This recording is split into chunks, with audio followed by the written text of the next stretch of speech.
선한 사람 TV를 청하고 계시는 국내외에 계시는 성도 여러분, 예수 그리스도의 이름으로 여러분의 육체적인 건강, 정신 건강, 영적인 건강이 있기를 바랍니다. 오늘은 여자 집사에 대해서 말씀을 드립니다.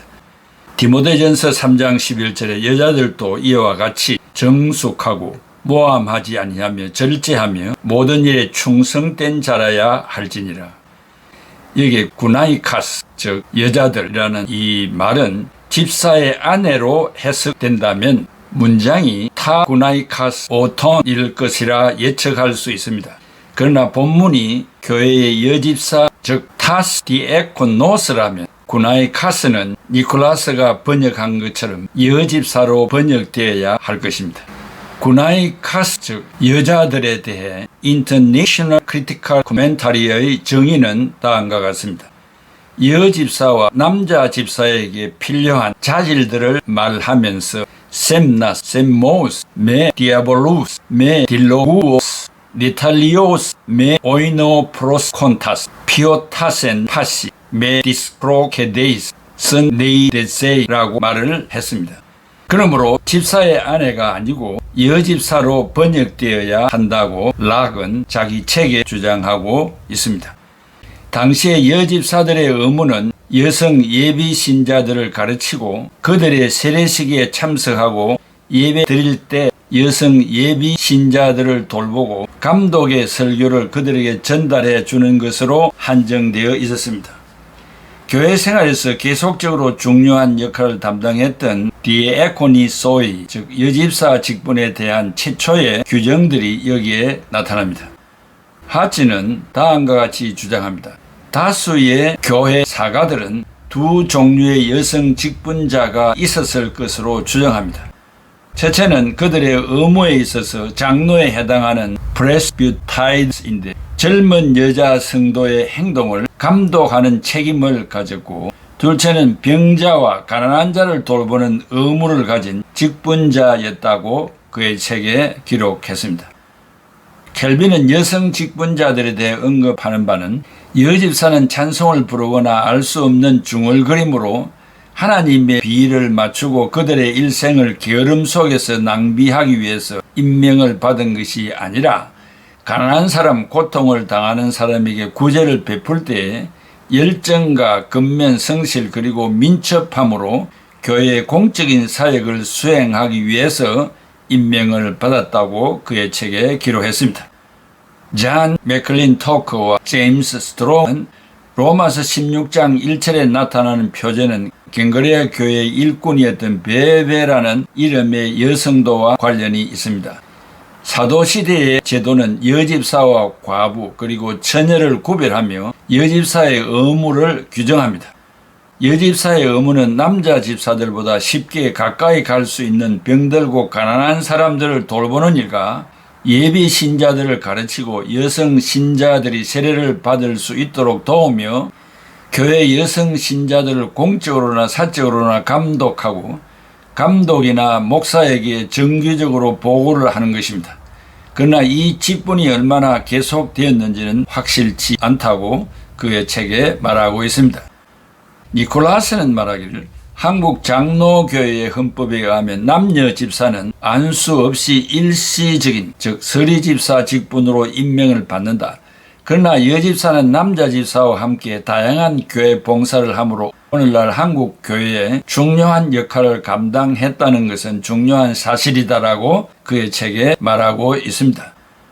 남자 집사에 대해서 일평생 서리집사로 일하는 경우 성경적인 문제가 될 수 있으며 왜 남자를 서리집사로 세우는가에 대한 대답은 아직 책임감과 믿음이 부족하기 때문이라고 하지만 안수집사나 서리집사나 똑같은 사역을 감당하고 있기 때문에 정확한 대답이라고 말할 수 없습니다.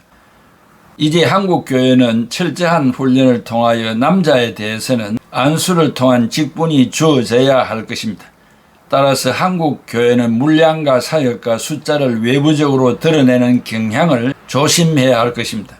그 한 신뢰를 들면 우리 교회는 서리집사가 1000명이다. 교회당을 짓는 데 지지키에서 몇억 원이 헌금되었다는 등 자랑거리로 삼는 경우가 있습니다. 여자의 경우 안수 없이 임명을 하되 설이라는 꼬리를 붙이지 말아야 할 것입니다. 벨코프와 데코스터는 양자 모두 장로의 일반적 감독하에 있는 남자 집사와 여자 집사는 함께 사역할 수 있다고 주장합니다. 그러나 여자 집사가 남자 집사와 같이 안수를 받았다는 증거를 찾기는 어려워 보입니다. 그리고 부집사와 집사장에 대해서 켈빈은 고대 교회에서는 부집사와 집사장 제도가 있었다고 주장합니다. 이 사실은 명백하기 때문에 토론할 필요는 없습니다. 그레고리의 서신들로부터 알 수 있는 바는 그 당시의 교회의 의식들이 많이 타락되지 않았을 때 감독 아래서 가난한 사람들을 도우는 수종자가 되기 위해서 직무 수행을 위한 실습이 있었다고 말합니다. 켈빈은 말하길 우선적으로 부집사는 가난한 사람들을 도우는 일에 수고하는 집사들을 도우기 위해서 집사에게 배속되어 있었습니다. 그러나 이러한 구별은 점차적으로 사라지게 되었습니다. 제롬은 집사장 제도는 그 당시에 이미 존재하고 있었다고 말하지만 집사장은 교회의 세입이 늘어나고 보다 정확한 관리 방법이 필요할 때 임명되기 시작했습니다. 집사장들에게 부과된 것은 교회의 세입, 재산, 가구, 그리고 매일의 구제 등의 업무였습니다. 그러므로 그레고리 교황이 집사장 솔리타누스에게 이르기를 만약 교회의 재산이 솔리타누스의 사기나 태만에 의해서 없어지게 된다면 비난을 받게 될 것이라고 명했습니다.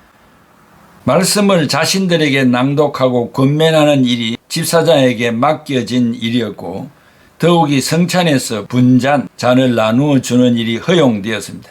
이러한 직무가 집사장 직분을 명예롭게 하기 위해서 시행되었습니다.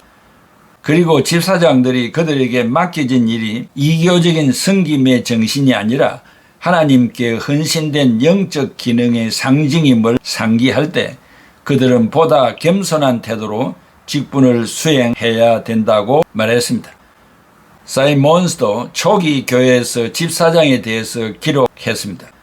로마의 감독이었던 화비안은 로마를 7구역으로 나누고 각 구역의 로마 교회에서 7집사 중에서 한 사람씩 지정함으로 집사의 경영과 직무를 첨가했습니다. 파비안은 또한 집사의 조력자로서 7 부집사를 임명했고 결국에 이들 부집사가 집사를 개성했습니다. 부집사 제도는 서방에서는 AD 200년경에 동방에서는 AD 350년경에 대도시에서 나타나기 시작했는데 이는 동서방에서 집사들이 보다 많은 조력이 필요했기 때문이며 그리고 집사의 수를 7로 한 것도 많은 교회가 사도행전 6장을 해석하면서 7이라는 숫자를 본받아 한 도시에서 정교적인 집사의 수를 7로 한정했기 때문이라고 말했습니다. 덱스터는 말하기를 부집사는 성직자와 같은 서열이 아니었지만 감독에 의해 집사로 선택이 되었다. 그리고 상당한 권한이 다른 집사들과 낮은 서열에 있는 자들에게도 있었다고 말했습니다. 요즘 교회들은 이런 부집사와 집사장을 인정하지 않습니다. 왜냐하면 종교 개혁자들이 각종 성직 제도들을 계급 제도가 되지 않도록 하였기 때문입니다. 그리고 이것은 성경적인 개념과 반대되기 때문입니다. 요약하면 집사는 교회 사역의 실제적인 영역에서 어뜸이 되는 것보다는 섬기는 자라고 불려져야 한다고 생각합니다. 교회의 모든 직무는 다 함께 일하는 측면에서 동등합니다. 집사장이든 부집사장이든 간에 교권을 횡세하는 자가 아니라 교회의 잔무를 처리하는 자들로서 상부상조하는 봉사직이었습니다. 그리고 남자 집사와 여자 집사는 성의 구별보다는 피차간의 도움의 경계가 필요했기 때문에 이성적인 직분자가 필요하였던 것입니다. 여성이 세례를 받기 위하여 탈의를 할 때 남자가 도와줄 수 없었기 때문에 부덕불 여성이 필요하였습니다. 그리고 감독의 설교를 이해하지 못하는 초보 여성 신자들에게 재교육을 시키기 위해서는 여성 지도자가 필요하였습니다. 아마도 오늘의 여전도사나 권사와 같은 직무일 것으로 판단되나 안수의 흔적은 찾을 수 없습니다. 사랑하는 애청자 여러분, 우리 교회의 서리집사가 몇 명이나 됩니까? 그들이 1년 동안 주어진 기간 동안 하고 있는 사역이 무엇이며 연말에 그들이 했던 사역의 열매를 공동회에 어떻게 발표하고 있습니까? 교회마다 다 다르지만 매월 모이는 재직회, 3개월마다 모이는 재직회, 6개월마다 모이는 재직회, 그 횟수는 다르지만은 거기에도 제대로 참석하지 못하는 집사라면 집사의 자격이 있겠습니까? 학교 생활에도 결석을 그렇게 한다면은 등반을 할 수 없지 않겠습니까? 그들이 실력을 갖출 수가 없지 않겠습니까? 그러므로 오늘날 한국 교회는 우리 교회 서리집사 수가 몇 명이다 자랑하는 것보다 적더라도 적은 숫자가 제대로 교육을 받아서 받은 직무 앞에 그리스도와 같이 섬김을 받는 자가 아니라 섬기려 오신 그리스도의 신앙 정신을 이어받아 하나님 앞에서 사람들이 보지 않는 자리에서 지사 충성하고 헌신하는 자가 된다면 하나님이 그들을 축복하실 것이고 더 높여 주시리라 생각합니다. 이렇게 오늘날 이 시대를 살아가면서 중세에 있었던 그런 집사 제도를 한번 생각해 보는 것은 오늘날 우리 교회와 비교해 보아서 과연 서리 집사가 필요한 것인지, 필요하다면 그들이 하고 있는 일이 어떤 것인지를 한번 생각해 보기 위하여서 이 말씀을 드렸습니다. 좋은 참고 사항이 되기를 기원합니다. 기도하겠습니다. 고마우신 아버지 하나님, 은혜와 사랑을 감사합니다. 자격도 없는 우리들을 하나님께서 우리를 사랑하여 주셔서 다양한 직분들을 맡겨주셨습니다. 그러나 이 직분을 하나님 앞에 책임있게 감당하는 자인지 우리 스스로를 다시 한번 되돌아볼 수 있도록 은혜를 베풀어 주시옵소서. 예수 그리스도의 이름으로 기도하옵나이다. 아멘. 이 세상 어두움에 가득 찼으나 나 항상 주 앞에 나옵니다. 주님의 축복 우리에게 주시니 그 생명수의 샘물 마시네.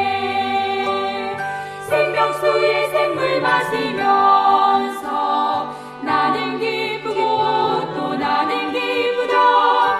생명수의 샘물 마시면서 그 풍성함을 가득 채우네. 주님의 생명수가 흘러내리니 내 모든 시험 이길 수 있네. 주님의 크신 은혜 내게 임하니 나 소리 높여 주 찬양하리. 생명수의 샘물 마시면서 나는 기쁘고 또 나는 기쁘다. 생명수의 샘물 마시면서 그 풍성함을 가득 채우네.